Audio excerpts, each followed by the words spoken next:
el ciudadano es feliz de pagar su impuesto cuando ve el impuesto invertido de forma correcta. Hay que tener la madurez para poderse sentar a buscar consensos, y cuando la respuesta es sí, pues sí, cuando es no, es no. Para el presidente, su mano derecha debería ser el gabinete y su mano izquierda debería ser su grupo de diputados, y ambos están incoherentes. El hecho es que hay temas que necesitan el apoyo del gobierno central que nunca ha habido. Necesitas que el gobierno central haga las inversiones en las plantas de tratamiento de basura para que los alcaldes ya podamos hacer la recolección de la basura y la llevemos a estas plantas de tratamiento. En un país como Guatemala no nos podemos dar el lujo de desaprovechar o de rechazar oportunidades que representen ingresos, inversión y empleos para los guatemaltecos. No hay ningún político que no tenga una aspiración presidencial. O sea, el político que sea que diga que no tiene una aspiración presidencial te está mintiendo.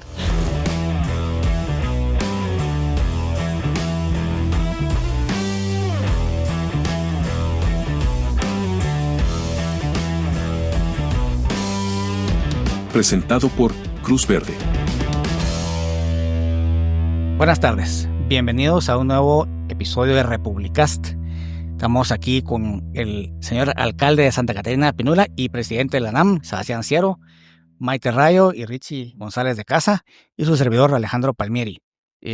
Honrados realmente porque este espacio lo que busca es permitirle a nuestra audiencia conocer a figuras de relevancia nacional y sus opiniones en un espacio muy relajado. A ver, aquí no hay formalidades, no sé si se pueden decir malas palabras, pero en fin, bienvenidas. Naturalmente, sí.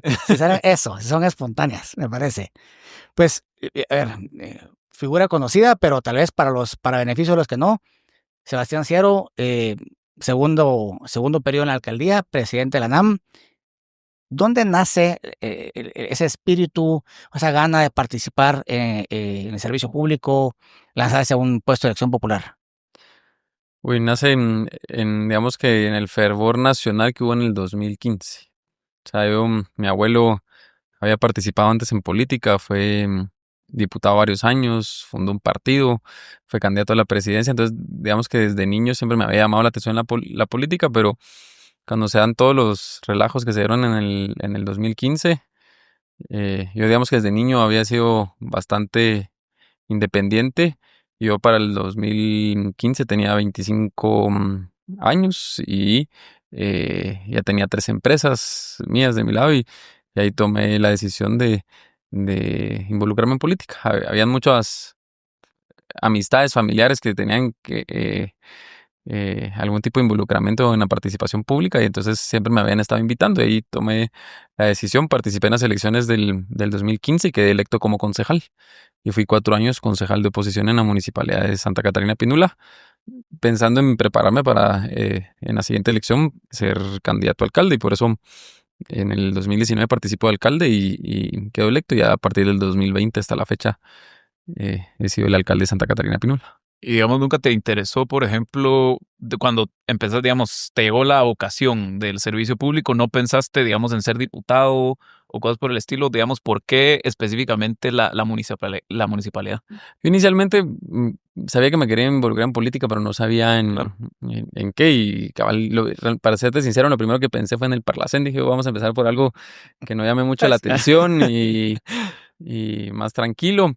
Pero ya involucrado en el tema, realmente empecé yendo a ayudar a la estructura, en Antigua, y ahí involucrado me dijeron, mira, si te vas a meter, métete la verdad, y entonces tírate de alcalde en Santa Catarina Pinula, porque de allá sos, y allá es tu familia, y allá han vivido toda la vida. Y yo todavía en esa época, Tono Coro era el alcalde, y venía de ser alcalde 15 años. Y entonces yo les decía, mira, muchachos, están locos.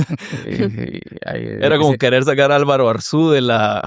Algo así. Entonces me dijo, no, pero que si me iba a meterme, que fuera de verdad. Entonces por eso, y también cuajaba el tema que era de donde yo había nacido y donde toda la vida he vivido, y donde conocía a la gente. Entonces por eso decidí participar en la alcaldía de Santa Catarina Pinula. Yo empecé como precandidato a alcalde, digamos, y ahí fue donde me di cuenta que para aprender cómo funcionaba la administración pública y demás, lo mejor era primero ser concejal, y por eso fue que participé de candidato a a concejal, y eso creo que de las cosas que me ayudó a mí a arrancar también en la MUNI fue eso, que ya venía 4 años como concejal en la municipalidad, ya conocía la institución, y entonces cuando asumí la alcaldía ya veníamos como con alguna vía, era Claro. mucho más fácil avanzar. Ok, y digamos, antes de que iniciáramos el podcast, nos contabas que fue, o sea, cuando fuiste electo por primera vez, eras el alcalde más joven de toda Latinoamérica. ¿Cómo lo recibió la población? ¿Qué obstáculos encontraste en la municipalidad? Porque a veces cuando se es tan joven, obviamente la gente tiene sus dudas y... Yo diría que me pasó en esa vez y me sigue pasando hasta el día de hoy. O sea, cuando ahí sí que el comentario que hacen a ese patojo no le pongan atención. Y me Claro. pasó cuando participé de concejal, cuando he participado de alcalde, incluso ahorita para la elección de la NAM. O sea, la juventud hace que el resto de rivales políticos lo miren de menos a uno, pero uno tiene que saber aprovechar eso, porque eso le permite a uno avanzar más. Y ya siendo alcalde, muchos me hacen esa pregunta, ¿cuál es mi mayor virtud siendo alcalde? ¿Qué es lo que más me ayuda? Y lo que le digo es que es ser joven, porque la alcaldía es un trabajo de 24 horas, 7 días a la semana. Entonces realmente sí consume mucho tiempo y mucha energía, y ser joven ayuda a eso. O sea, Claro. los viejitos vamos más lento. Los viejitos para el Congreso. Yo siempre he dicho que el Congreso debería ser el último escaño político en el que debería participar una persona, porque ya aprendiste y sabes cómo funciona todo el sistema de la administración pública, y entonces cuando tenés todo ese conocimiento puedes llegar a legislar, que es ir a poner las normas de cómo va a funcionar el sistema. Pero llegar a legislar sin tener el conocimiento de cómo funciona el sistema, pasan cosas como lo que ves hoy con el gobierno central, que hubo un grupo de gente que no saben cómo funciona el sistema, y entonces están en un tema de experimentación y de prueba de error, y el país no está para estar haciendo experimentos. Sí, algunos diputados oficialistas, iba a decir de semilla, pero no existe. Saliendo de trabajos, a ver, muy dignos, pero saliendo de trabajos que nada que ver con la administración pública, y ahora, como decís, poniendo las reglas del juego, ¿verdad? O intentando, porque realmente dan palos de ciego. Y la verdad que qué buena reflexión. Vamos ahí pensando en una figura como de un senado, debiera de ser, ¿verdad? Ya el Musco ya lo intentó Sí. hacer, pero, a ver, batió. Pero pensando no en la juventud, sino que en en el alineamiento político. ¿Cómo te definirías? Los partidos por los que te has postulado pues tienen su línea, pero ¿cómo te definirías? ¿Cómo te gustaría que la gente te percibiera ideológicamente? No, yo creo que la población no entiende el tema de las ideologías. O sea, cuando vos le hablas al guatemalteco común, si le hablas de izquierda o de derecha, no es un lenguaje el cual la población no entiende su significado. Entonces hay que transmitírselos en verbos que ellos y en palabras que ellos sí entiendan. Entonces ahí va más en la línea de en qué crees, que si crees en la familia, crees en la religión, y cuáles son tus principios y valores. Entonces, o sea, en términos políticos te puedo decir de derecha, pero cuando hablas ya con la población les tenés que explicar qué son los principios que vas a ir a defender. Y el principio fundamental es la familia. Y digamos, ¿crees que tu gestión en la municipalidad refleja esos valores? ¿O qué iniciativas has promovido que uno diga, uno puede ver los valores del alcalde en estas medidas? Digamos que las cosas en las que más he basado mi administración es que yo conocí Santa Catarina Pinula de niño, pues, o sea, yo crecí ahí, y lo que digo es que mis hijos hoy no pueden tener la infancia que yo tuve en el municipio. Claro. Uno de los principales problemas que ha pasado a nivel nacional es la seguridad. O sea, yo de niño podía agarrar mi bicicleta de mi casa al pueblito que queda ahí a 2 kilómetros, iba a comprar a la tienda y me regresaba en bicicleta y nunca me pasó nada. O yo jugaba aquí en Futeca y me bajaba en una camioneta, en una 75, me iba caminando a Futeca y me regresaba hacia mi casa. Eso hoy por hoy no, ya hacerlo es bastante complicado. Entonces, uno de los principales ejes que he trabajado es el tema de la seguridad, justamente porque digo yo, bueno, a los niños de Santa Catarina Pinula tenemos la obligación de regresarles esas condiciones en las cuales pues nosotros crecimos. Otro de los temas que trabajamos mucho son las plantas de tratamiento, de drenajes. En estos 5 años hemos construido 18 plantas, este año estamos haciendo 3 más. ¿Por qué? Porque cuando yo era niño yo iba a los barrancos de Santa Catarina Pinula, uno iba allá a chapotear a los ríos, a saltar en los charcos, y hoy por hoy uno baja a esos ríos y nadie se anima a meterse. Entonces, muchas de las cosas que hemos ido buscando es en generar esas condiciones para que pues la niñez del municipio tenga un lugar adecuado donde vivir. También por eso hicimos el POT, que el POT lo que busca es reservar el 50% del municipio como área verde para que sigan estando los bosques que hay. O también, por ejemplo, por eso tenemos buses eléctricos, que son totalmente gratis. ¿Por qué? Porque cuando un niño se quiere subir a un bus, normalmente no tienen el bolsillo. Si no va el papá a la par, no tienen el bolsillo para poder pagar el pasaje. Entonces, hemos creado un sistema de transporte gratuito y todo eso ha sido pensando en ellos, apostando a que la niñez y la juventud son el futuro del municipio. Entonces, pues, lo que estamos ahorita cosechando, sembrando, esperamos que lo cosechen ellos más adelante. Ojo que eso de sembrar semillas, va. Nosotros le vamos a enderezar el árbol. Está bien. Bueno, yo creo que entrando un poco ya en materia de lo que es la administración municipal como tal, que creo que es lo principal de lo que venimos a hablar, yo quisiera empezar con la pregunta de ¿qué tanta autonomía o qué tanta capacidad tiene realmente una municipalidad para brindar esos servicios públicos, ya sea transporte, sea tratamiento, el tema de la basura, agua, electrificación? Porque hay veces, yo tengo un tema y es que de las 340 municipalidades que hay en el país, hay muchas que por simple cálculo poblacional, hay municipios que tienen menos de 5,000 personas o donde viven 5,000 personas. No tienen, pues, obviamente la capacidad para recaudar impuestos y mucho menos van a tener capacidad para ejecutar proyectos, digamos, de esa índole. Digamos, en tu posición como alcalde de Santa Catarina Pinula y también presidente de la NAM, ¿cómo ves ese tema? O sea, ¿cómo ves y cómo funciona realmente la autonomía de la municipalidad en ese sentido? Yo te digo que es una combinación de muchas cosas. Primero, la autonomía, según nuestra constitución, está bastante fortalecida y eso ha ayudado mucho.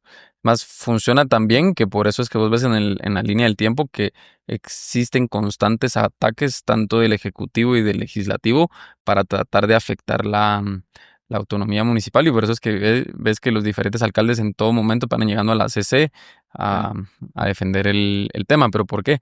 Porque al momento de uno ser autónomo, pero al ser una unidad de ejecución más chiquita, uno le es más rápido, se podría decir, generar resultados. Entonces, que uno empiece a generar resultados, entonces les molesta a otros. Entonces dicen, miren, y estos chiquitos, ¿por qué sí hacen y nosotros los grandes no? Entonces ahí es donde tenés un ataque constante a la autonomía. Pero yo diría que la autonomía municipal en general en el país funciona bastante bien. Yo realmente al tema de la Constitución solo hay un único pero que le pongo el tema de la autonomía, y es que la Constitución no permite realmente la descentralización. O sea, hay una comisión de descentralización, hay una ley y todo, pero al final llegas a un cortocircuito donde la Constitución no permite que te den los fondos extra que necesitas para descentralizarte. Y después de eso, al ser autónomo, pues puedes generar tus propios ingresos. Yo ahí ya te digo que ya no tiene que ver con autonomía, sino depende de la capacidad del alcalde. Porque muchos dicen, bueno, esta municipalidad tiene un montón de dinero. Sí, pero así de grandes son las responsabilidades. Y puedes tener una municipalidad chiquita con poco dinero, pero así de chiquitas van a ser las responsabilidades. Entonces, no hay que manejarlos en montos económicos, sino en porcentaje, o sea, y en montos per cápita. Ahí es donde realmente puedes hacer un cálculo real del presupuesto y de cómo lo puede utilizar la municipalidad. Y ahí depende del alcalde que tenga la habilidad de aumentar sus ingresos propios. Te pongo el ejemplo de Santa Catarina Pinula. Yo cuando asumí la municipalidad hace 5 años teníamos un presupuesto de 150 millones de quetzales al año. Hoy por hoy lo llevamos en 260 millones. Lo hemos casi que duplicado y han sido por gestiones internas donde hemos levantado nuestros ingresos propios. Entonces, eso lo que te dice es que sí se puede hacer. Ya depende que cada alcalde tenga la creatividad y la habilidad de cómo hacerlo. Pero yo lo que he visto en Santa Catarina Pinula es que el ciudadano es feliz de pagar su impuesto cuando ve el impuesto invertido de forma correcta de vuelta. O sea, nosotros hemos duplicado lo que recaudamos en boleto de ornato, pero porque la población ve que tenemos a los equipos de limpieza en las calles barriendo y demás. Entonces, el guatemalteco no le molesta pagar ese impuesto porque al final se impone, pero lo que quiere es ver que lo que paga sea realmente invertido de regreso en beneficios para ellos. Sí, esa básicamente es la crítica que muchos hacemos Sí. a pagar impuestos, ¿no? Obviamente son obligatorios, hay que hacerlo, pero a nivel nacional no lo vemos, ¿no? No lo vemos. Bueno, te pongo un ejemplo, ¿por qué a todo el mundo le molesta pagar el impuesto de circulación?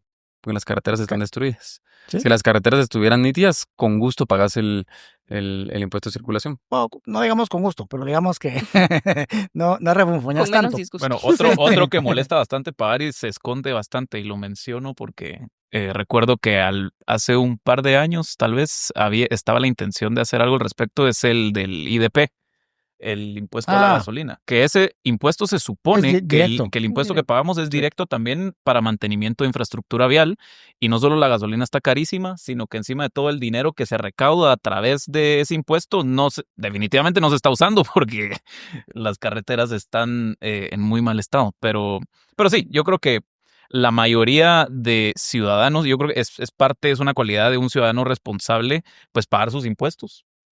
Y pues mejor si también las autoridades cumplen con su obligación y los utilizan de manera... Por supuesto, es la Lo que pasa es que contrapartida. si la autoridad invierte los impuestos de forma adecuada, ya el ciudadano no se resiste a pagar. Eso. Cabal.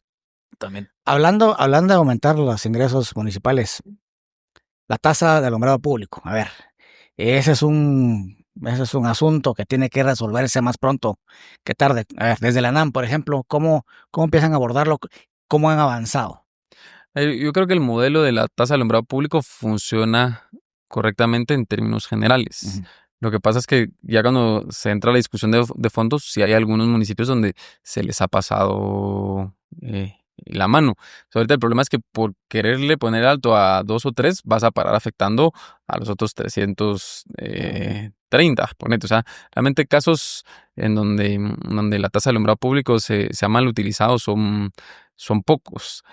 Pero lo que tenés que poder ver no solo con la tasa de alumbrado público, sino con todos los impuestos en general, es que una municipalidad o una unidad del Estado da diferentes servicios y no va a cobrar un impuesto por cada servicio, sino vos lo que buscas es buscar 2 o 3 impuestos de donde después financias El resto. ese resto de servicios que das. Entonces, ahí es donde hay que tener cuidado con la tasa de alumbrado público, porque la tasa de alumbrado público funciona mucho para financiar muchas cosas de servicios que dan las municipalidades, principalmente todo lo que son servicios de personal. O sea, te pongo un ejemplo, en Amón y Santa Catarina Pinula damos cursos.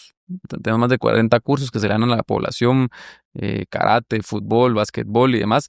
Todos esos instructores de esos cursos, donde beneficiamos a más de 15,000 vecinos al año, el salario de esos instructores viene de la tasa de alumbrado público. Entonces, la tasa de alumbrado público te sirve mucho para pagar esos sueldos de ese personal que dan esos servicios. Ah. Otro ejemplo podría ser la policía municipal. Nosotros tenemos más de 200 agentes de policías de seguridad al servicio de la población y no hay ningún impuesto sobre la seguridad, sino que la tasa de alumbrado público viene eso. Y el ejemplo de seguridad es claro porque también tener una buena iluminación te ayuda en términos de seguridad. Lo que no se vale es que venga un alcalde, cobre altas tasas de alumbrado público y tenga el municipio a oscuras. O sea, ahí es donde se han habido ciertos excesos, pero en general la tasa de alumbrado público funciona muy bien para que las municipalidades puedan operar. Es más, yo diría, si reducen la tasa de alumbrado público, lo que muchas municipalidades quebrarían. O sea, buena parte de las planillas laborales de las municipalidades se paga de ahí. Pero, por ejemplo, a ver, no quiero extenderme, pero la más grande crítica a esto es que no sea un monto fijo, sino que sea un porcentaje, ¿no? Ahí es donde se han dado los Cabal. problemas y principalmente es en el interior. Pero ponete en el departamento de Guatemala, si no me falla la memoria, todos cobran un porcentaje. Santa Catarina Pinula es el más bajo de todos. Nosotros cobramos el 10%. De ahí la mayoría están en el 13 o el 15% y hay algunos que se han ido al extremo de cobrar el 20%. Sí, y digamos que todo esto que lo podríamos llamar, no sé, instancias de discrecionalidad con el poder o incluso podríamos llamarlo la corrupción, digamos, donde se usan los fondos públicos de mala manera o se abusa del poder que tiene un alcalde para hacer este tipo de cosas. ¿Qué mecanismos hay, ya pensando a nivel nacional, de parte del gobierno central para supervisar este tipo de gastos? Porque, a ver, ahorita la discusión creo que es pertinente tomando en cuenta el tema de los CODEDES de la asignación a los CODES, que cada vez, porque cada 2 semanas yo me meto a ver las noticias y le dieron más presupuesto a los CODES. Y bueno, sabemos que no es secreto que tradicionalmente esto ha sido una manera para hacer negocios con dinero de impuestos, o sea, con nuestro dinero. Entonces, digamos que, ¿qué mecanismos puede o podría tener el gobierno central si es que de verdad pretende fiscalizar ese gasto para hacerlo?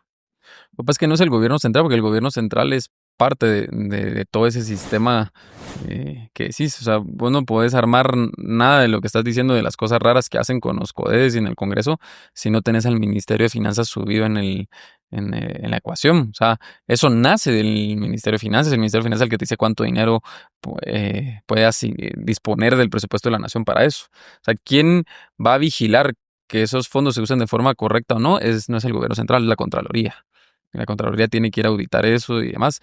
Pero si el gobierno central realmente quiere que esos fondos se usen de forma transparente, nace desde el Ministerio de Finanzas. O sea, el Ministerio de Finanzas es al final el que asigna los techos y las cuotas. Y dicen, mira, para tal institución hay tanto y no es ni más ni menos, sino es eso. Entonces, todo nace de la propuesta del anteproyecto de presupuesto que manda el Ministerio de Finanzas al Congreso. O sea, de ahí, y si ya desde ahí va amañado el tema, O sea que enderezarlo. Jonathan Menco es el responsable de la corrupción que puede haber.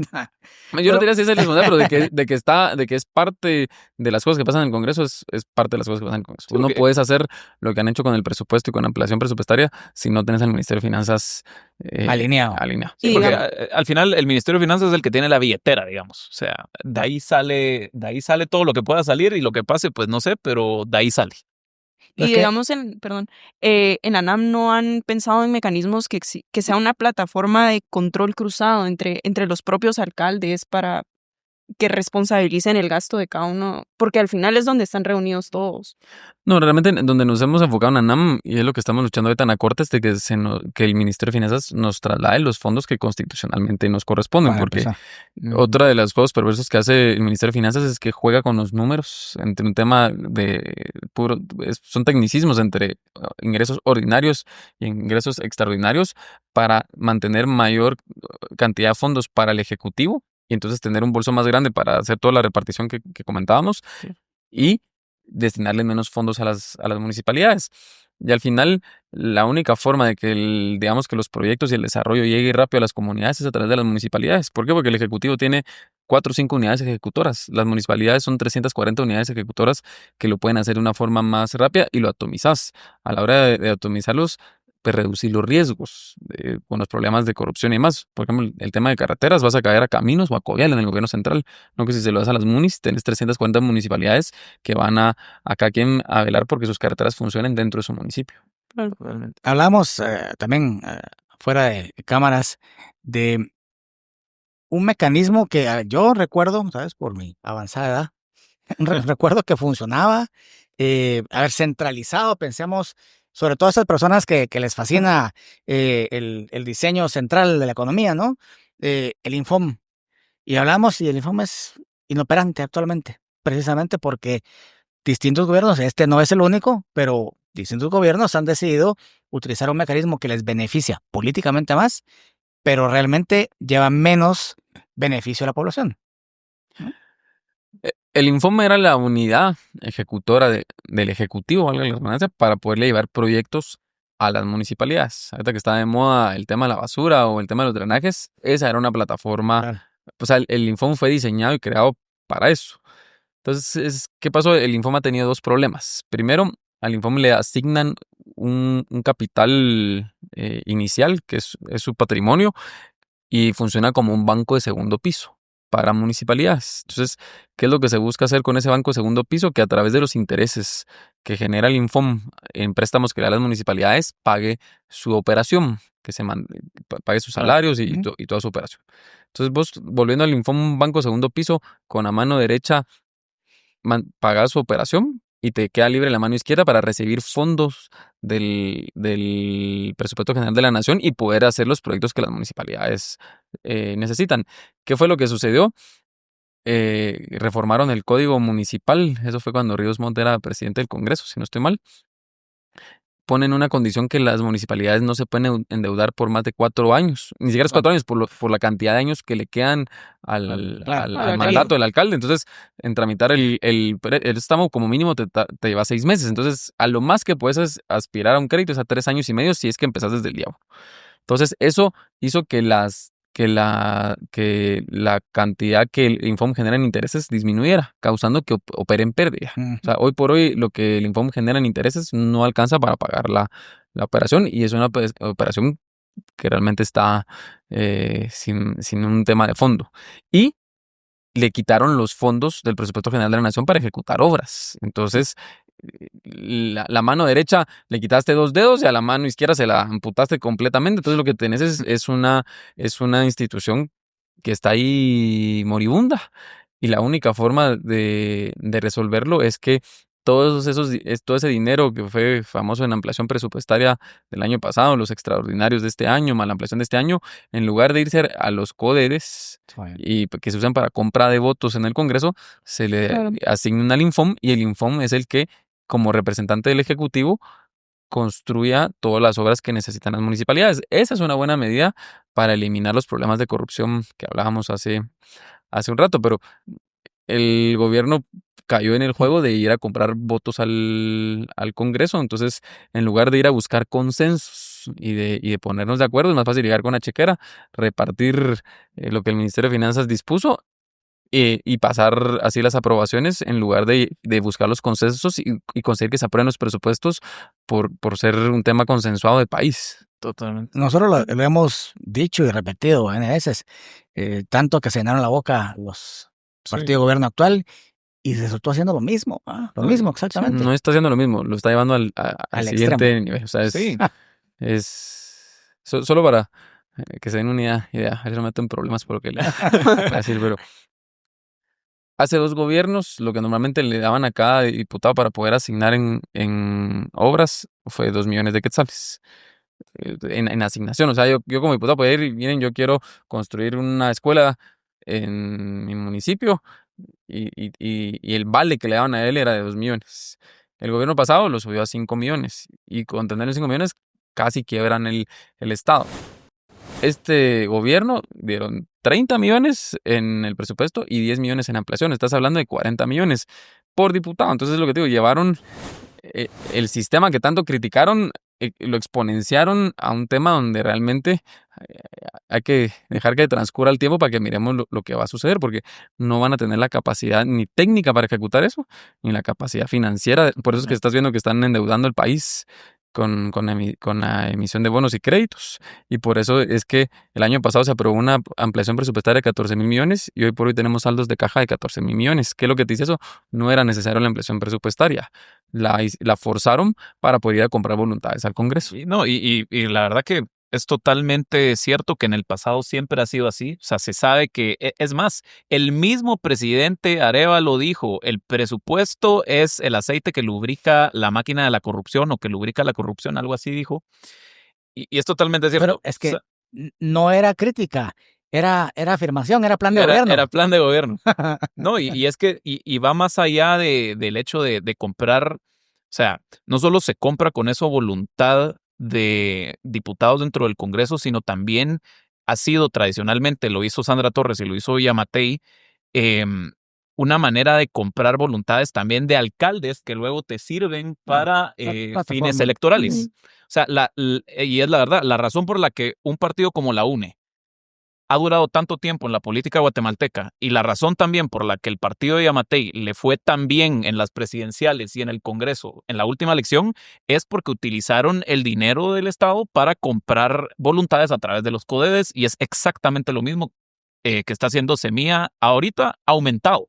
Entonces, ¿Quién? Perdón, ¿quién? Semilla. No existe. En Palermo honramos la tradición argentina con cada plato. Disfruta cortes premium, vinos selectos y el auténtico sabor del asado en un ambiente donde cada comida se convierte en un encuentro especial. Palermo, Buenos Aires, un rincón de Argentina en Guatemala. Reserva tu espacio y viví la experiencia.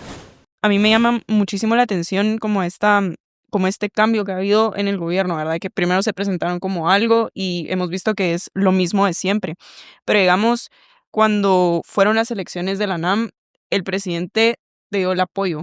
Bernardo Arévalo salió diciendo, ¿verdad?, el apoyo explícito a la candidatura. Entonces, ¿qué eventos cambiaron esa relación que se mantuvo al inicio con el gobierno actual? ¿Es diferente con el presidente versus la bancada o pues el grupo? Sí. Sus ministros. Sí. Yo te diría que con la bancada nunca hemos logrado tener una comunicación. O sea, yo realmente me he sentado a hablar con todas las bancadas del Congreso, menos con ellos. Ellos son los que se han resistido a hablar con nosotros. Igual nosotros cada vez que llevamos algo al Congreso, pues se lo llevamos a todas las bancadas por una labor institucional, y a cada bancada hay unas que nos dicen que sí nos van a apoyar, hay otras que nos dicen que no, pero cumplimos con esa responsabilidad de irle a tocar la puerta Ujú. a todos para que después no digan que no los Tomaron en tomamos cuenta. en cuenta. De ahí, digamos que ese es un bloque, ¿te parece? Después hay otro bloque que es el gabinete. Con el gabinete hay ciertos ministros con los cuales hemos podido trabajar muy bien, hay otros ministros con los cuales no se logra trabajar.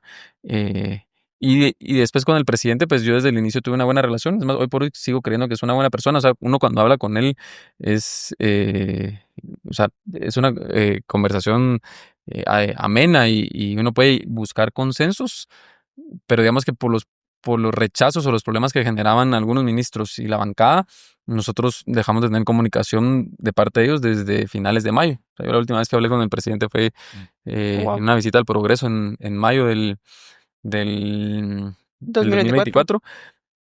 Bueno, nosotros seguimos respetando la institucionalidad. El día de mañana, si él nos manda a llamar a una reunión y necesita que lo apoyemos en algo, media vez sea de beneficio para el país, vamos a estar ahí. Y si lo que nos pretendan proponer no va a ser de beneficio para el país, vamos a decir que no. O sea, aquí lo que creo que a lo que tenemos que llegar como políticos como a nivel de país, de Guatemala, es que hay que tener la madurez para poderse sentar a buscar consensos, y cuando la respuesta es sí, pues sí, cuando es no, pero no porque te digan que en una cosa después te vas a pelear de por vida.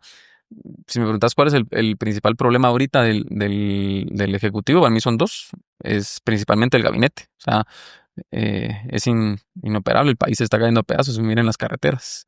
Y no pueden tener la excusa de que no había dinero porque les dieron todo el dinero del mundo.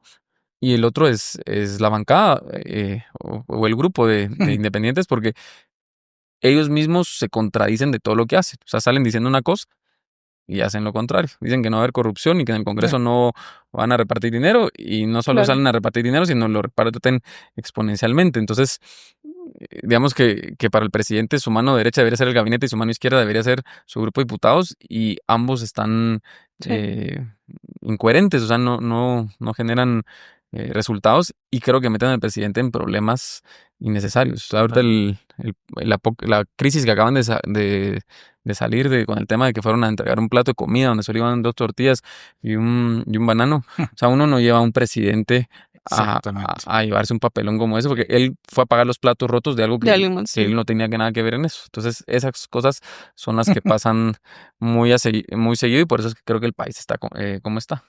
Sí. El presidente parece, concuerdo con lo que decís, yo creo que es una persona bien intencionada, tiene un gran peso encima, ¿no? Tiene el apellido de un presidente muy bien recordado, para bien o para mal, pues, o correcta o incorrectamente. Sí. Y está perdido en un laberinto, así lo veo yo. Y sus ministros, cada quien lo lleva a su lado, según su Sí. conveniencia. Y a ver, pues hay que hablar del elefante en el cuarto, ¿verdad? El Ministerio de Ambiente. A ver, has tenido una aparición muy frecuente y notable con el tema de la separación de desechos, que no es nuevo. Tiene razón la ministra, esto no nos viene a tomar por sorpresa. Probablemente las municipalidades pudieron haber hecho un mejor trabajo de preparación, pero el hecho es que no. El hecho es que hay temas que necesitan el apoyo del gobierno central que nunca ha habido. En el caso del Ministerio de Ambiente, ¿cómo ves esta relación? ¿Puede avanzar o está estancada? Pues mira, nosotros con el Ministerio de Ambiente, desde que yo quedé electo en ANAM, pasamos 5 meses en reuniones constantes, porque venía el tema del reglamento de las plantas de tratamiento. Entonces, ese fue el primero. Y realmente cuando se dio ese tema fue cuando rompieron comunicación de parte del Ejecutivo, de parte de Presidencia hacia nosotros, porque nosotros no hemos negado la comunicación, sino ellos simplemente nos dejaron de hablar y pues ni modo. Nosotros seguiremos peleando por la autonomía. Los ghostearon.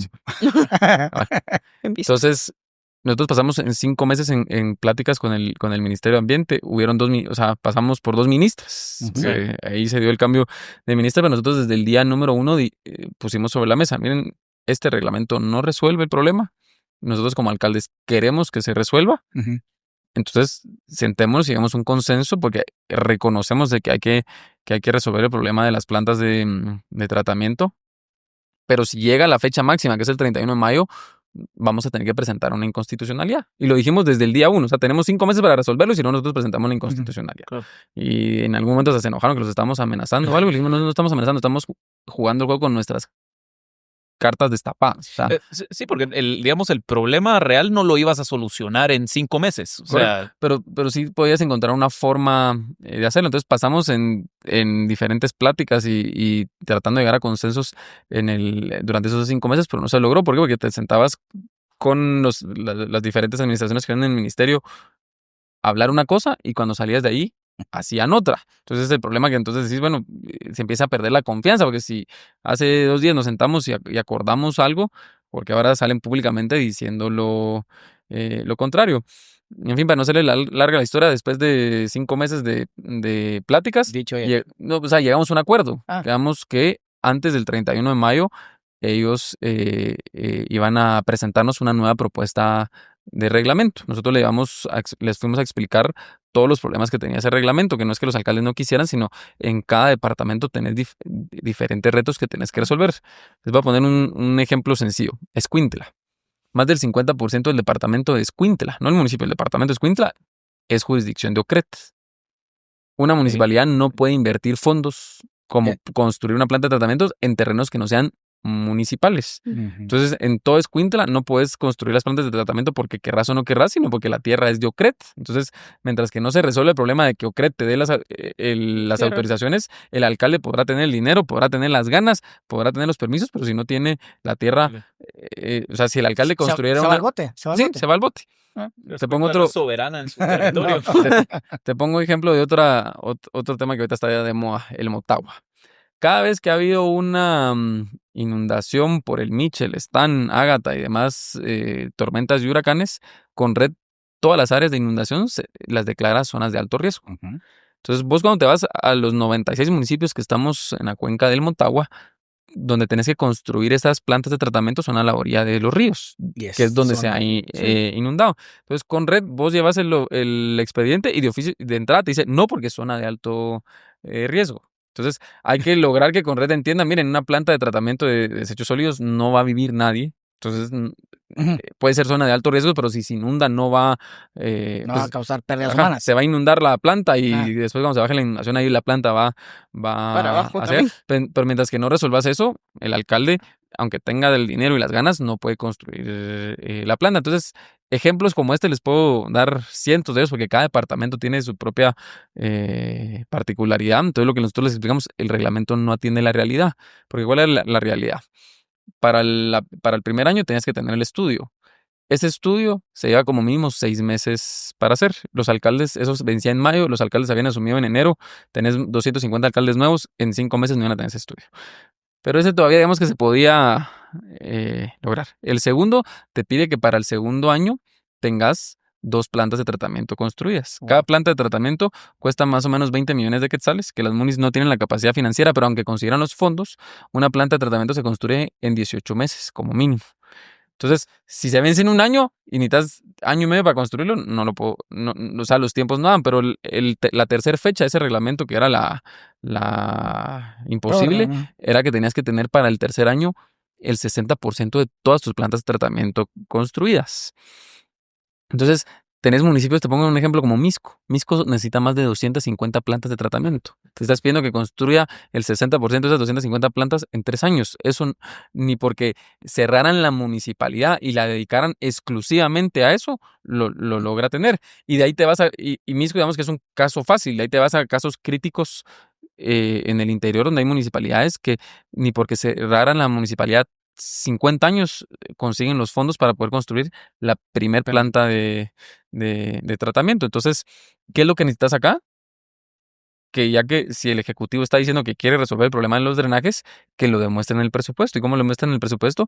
Asignando el dinero a instituciones como el Infom para que vaya a construir esos drenajes. Ya los alcaldes seremos los que después los administremos y paguemos el mantenimiento y demás, pero la inversión inicial necesitas que venga del Ejecutivo. Y cuando te vas al tema de la basura, es el mismo escenario. O sea, necesitas que el gobierno central haga las inversiones en las plantas de tratamiento de basura para que los alcaldes ya podamos hacer la recolección de la basura y la llevemos a estas plantas de tratamiento. Pero hoy por hoy están pidiendo que los alcaldes hagan la recolección y la vayamos a dejar al mismo barranco. Sí. Que igual va a llegar, se va a seguir contaminando los ríos y los lagos, y solo le dejas al ministerio la puerta abierta para que pueda poner a discrecionalidad las multas y las denuncias que ellos quieran, cuando a lo largo de este año te han demostrado que te dicen una cosa, como mire, no se preocupen, no les vamos a poner multas, pero saliendo de la reunión empiezan a decir y a hacer totalmente lo contrario. Entonces, mucho de esto es que también se ha perdido la confianza porque no tienen palabra. A los acuerdos y a los consensos que se llegan no se mantienen después. Sí, ¿no? Y yo creo que ha sido algo que viene pasando desde hace mucho tiempo y es esa cosa fea de que el gobierno central no apoya a las municipalidades y encima de todo hace que las municipalidades se traguen el costo político de no ofrecer servicios públicos de calidad. Obviamente, al final esa es la razón por la cual lo hacen, porque... Yo lo que te puedo decir es que cuando hay un gobierno central que no quiere apoyar a las municipalidades, lo que hay detrás es corrupción. ¿Por qué? Porque yo como gobierno central tengo todo el dinero. Si yo me lo gasto, yo logro cobrar la mordida bajo la mesa. Si te lo doy a vos como alcalde, Claro. ya no te puedo exigir a vos que me des la mordida bajo la mesa. Entonces, la resistencia que han tenido los gobiernos centrales en darle los fondos a las municipalidades es porque hay una intención económica detrás, que creo que era la ilusión que tenían buena parte de los guatemaltecos en esta última elección, de que dijeron por fin va a llegar un gobierno que no es así, y oh sorpresa, y llegó igual y aumentado. Entonces, ahorita es donde vos cuando hablas con el guatemalteco, nosotros hemos hecho hasta algunas mediciones, están decepcionados. O sea, realmente hay una decepción nacional donde había una esperanza que hoy sí iba a haber un cambio y resultó no siendo lo mismo, sino peor, porque tenés casos como la autopista Palines-Cuintla. O sea, un año, ese hundimiento va a cumplir ahorita un año y no lo van a haber arreglado para cuando cumpla un año, que es donde te pasa la mayor, o sea, es la carretera que te conecta con el principal puerto del país. Yo quiero ver esa Semana Santa. Quiero ver esa Semana Santa, a ver cómo regresa la gente queriendo el gobierno.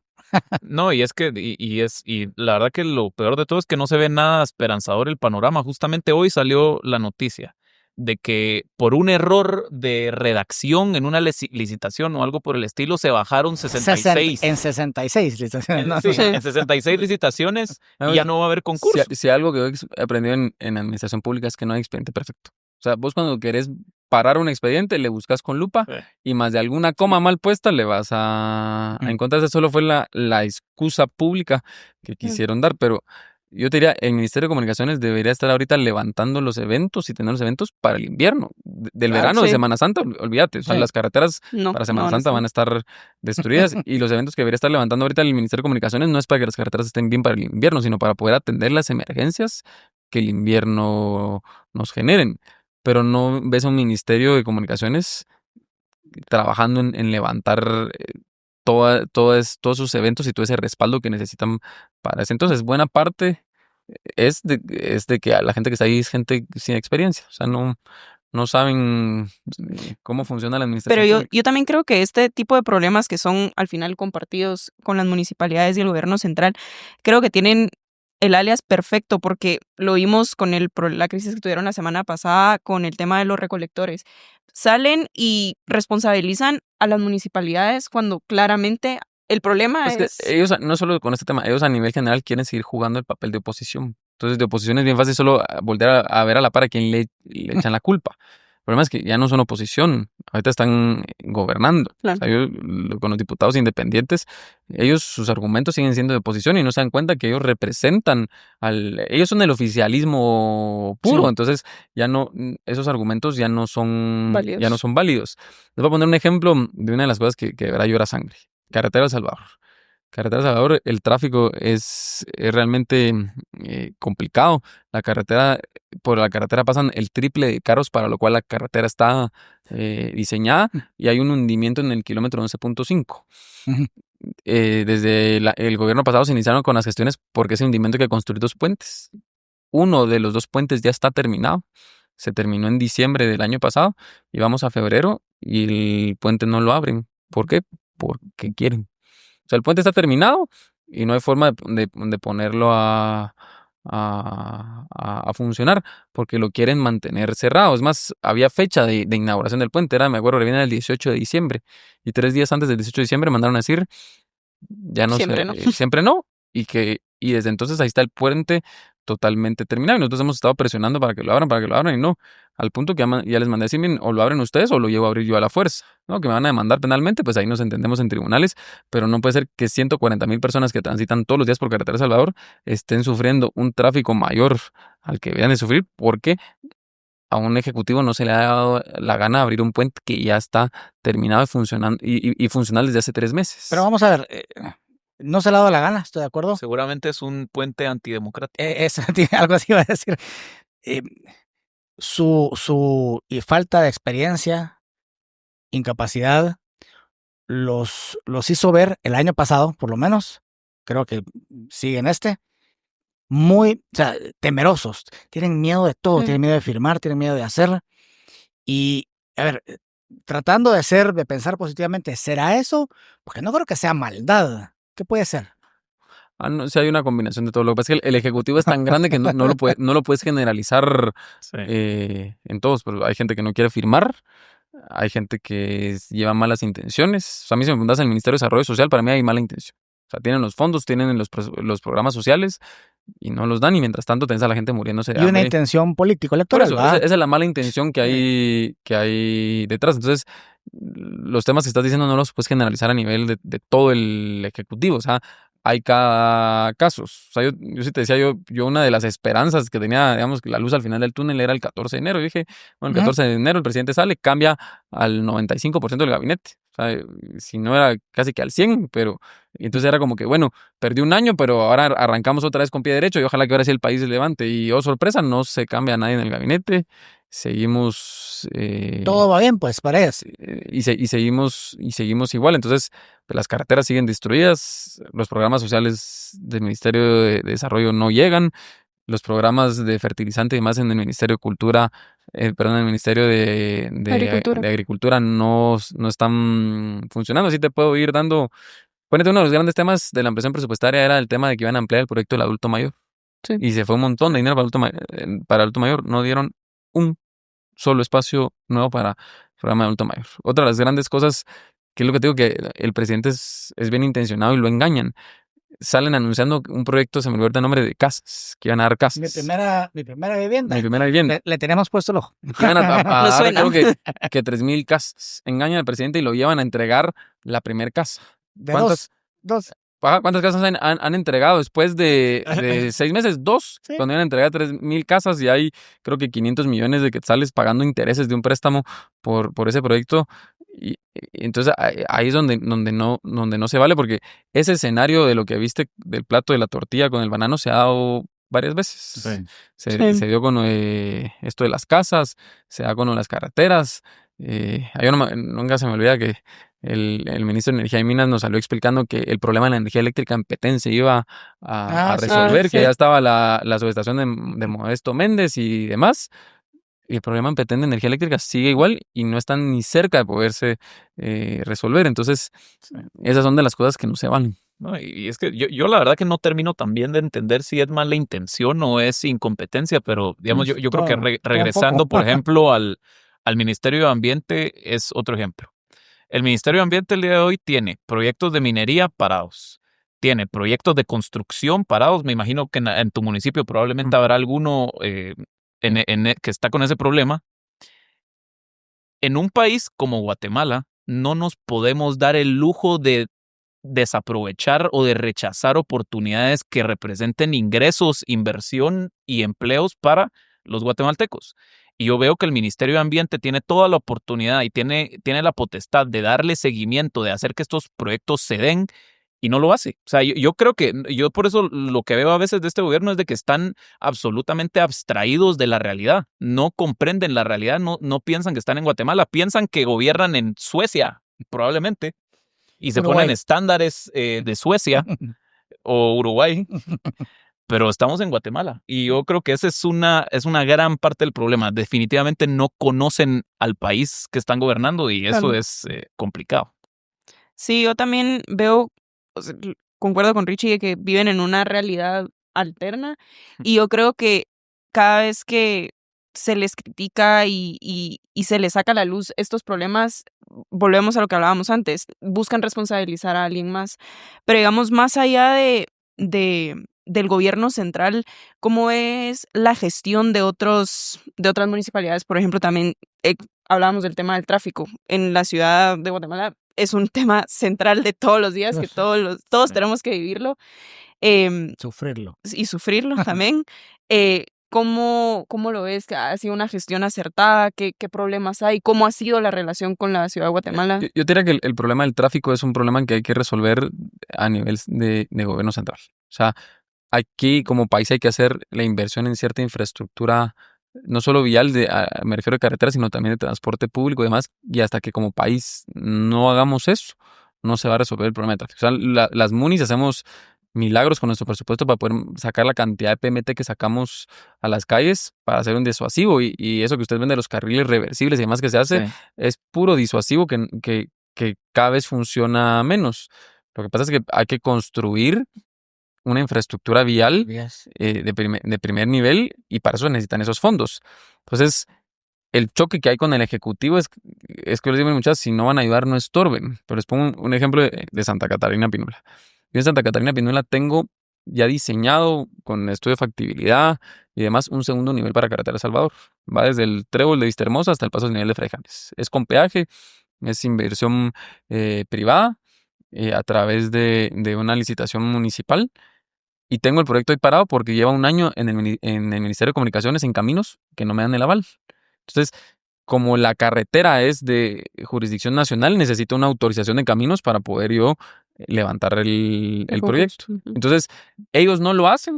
O sea, ellos no resuelven el problema del tráfico, pero también te impiden que uno lo Lo resuelven. resuelva. Pero al final el alcalde es el que tiene que salir a dar la cara ante la gente que por qué no se ha resuelto el problema del tráfico. Y- Entonces, aquí hay una de dos. O dejan de estar poniendo trabas en los ministerios, como en caminos, el Ministerio de Ambiente y demás, para que uno pueda buscar este tipo de proyectos a través de iniciativa privada, o si no quieren que nosotros lo hagamos, entonces que lo hagan ellos desde el gobierno central con inversión pública. Ujú. Pero ni hacen ni dejan hacer, y ese es el problema que se está dando. Entonces, cuando llegas al tema del tráfico, lo que hay es un retraso en inversión de Y- infraestructura. O sea, de salen prometiendo que van a hacer un metro, pero ni siquiera los estudios van a poder terminar. Ya pasó un año, no han hecho ni siquiera los estudios del metro, y no entienden o no conciben el reto que hacer un metro significa. O sea, el tiempo que se necesita, problemas de Inversión. estudios y demás. O sea, si hubieran puesto la primera piedra del metro hace un año, con suerte hubieran terminado la primera línea Sí. al final del gobierno, y no va a ser así. No, y yo creo que también hay, y tal vez no es exclusivo de este gobierno, sino ha sido así en gobiernos anteriores, que también pareciera que nadie quiere que la victoria política de, por Eso es- ejemplo, hacer un metro se la lleven los alcaldes. O sea, que no se la lleve Sebastián Siero, que no se la lleve pues Neto Brand, Ricardo Quiñones, que al final son los que están en el área No, metropolitana. Y cuando creo que todos deberíamos tener la madurez de entender que un proyecto de esa envergadura te da para que la victoria política sea de varios. O sea, en la Exacto. misma foto de inauguración puede salir el alcalde con el presidente, con el diputado. O sea, los proyectos son tan grandes y de una necesidad nacional que todos se pueden llevar, digamos, que las palmas.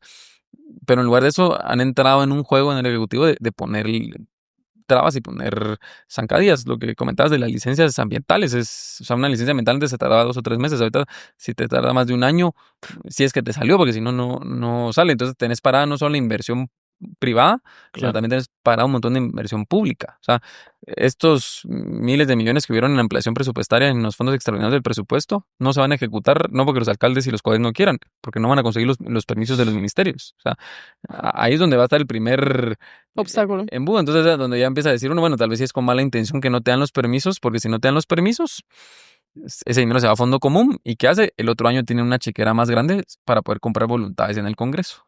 Sí, y generalmente entre más nos vamos acercando a un año electoral, generalmente el gobierno busca llenar más ese bueno. bolsón porque va a necesitar fondos para... Y, Para y- y campaña. con el Para apetito que tienen los diputados oficialistas, Sí. eso definitivamente no va a ir bien.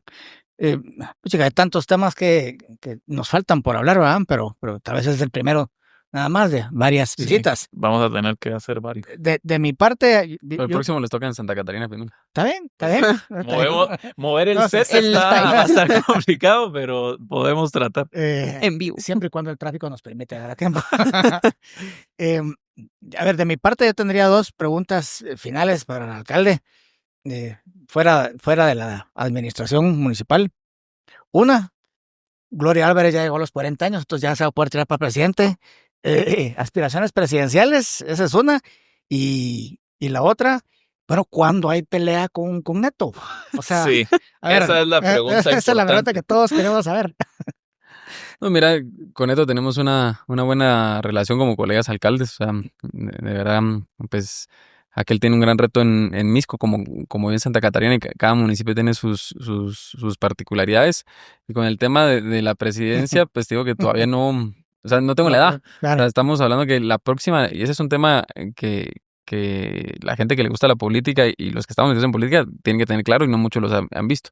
La próxima convocatoria a elecciones es en 1 año y 10 meses, no es en 4 años. O sea, tenés en 1 año y 10 meses el TC está convocando a elecciones. Entonces yo para dentro de 1 año y 10 meses no tengo los 40, yo tengo ahorita 34.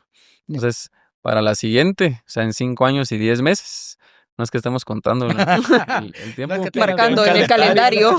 En la oficina. Puede ser, pero hoy por hoy, o sea, yo siempre dije, yo en Santa Catarina Pinula voy a estar 3 periodos, vamos a la mitad del segundo, y en la elección que viene todavía me quedaré en Santa Catarina Pinula.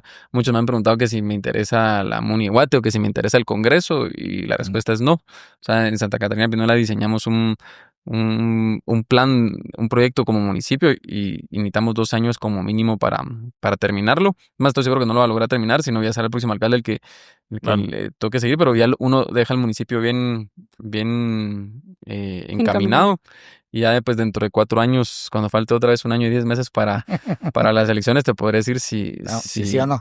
sí o no, pero yo creo que no hay ningún político que no tenga una aspiración presidencial. O sea, el político que sea, que diga que no tiene una aspiración presidencial, te está mintiendo. Eso es como que seas jugador de fútbol y que digas que no quieres ganar el mundial. Eso no. Es el paso natural o sea, cualquiera quiere llegar a la cúspide Sí. de su pues carrera profesional, y en el caso de la política es la presidencia. O sea, sí, pero bueno.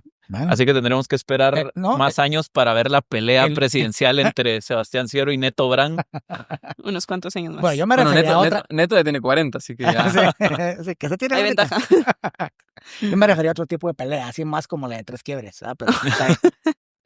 Pues muchísimas gracias por venir. No sé si ustedes quieren cerrar con algo de mi parte, de parte del equipo de Republicast, pues muy agradecido. Tu casa. Aceptamos el Santa Catarina Challenge. Vamos a irnos para allá, para el próximo. A ustedes, muchas gracias por su sintonía. Por favor, estén pendientes de todos nuestros contenidos, nuestros boletines de República Política, Mónica, GCAM, ¿se me olvida alguno? Urbe. República Empresa. Urbe también, de empresa, sí. Así que ahí están todos a su disposición. Muchas gracias. Muchas gracias. Hasta luego. Presentado por Cruz Verde.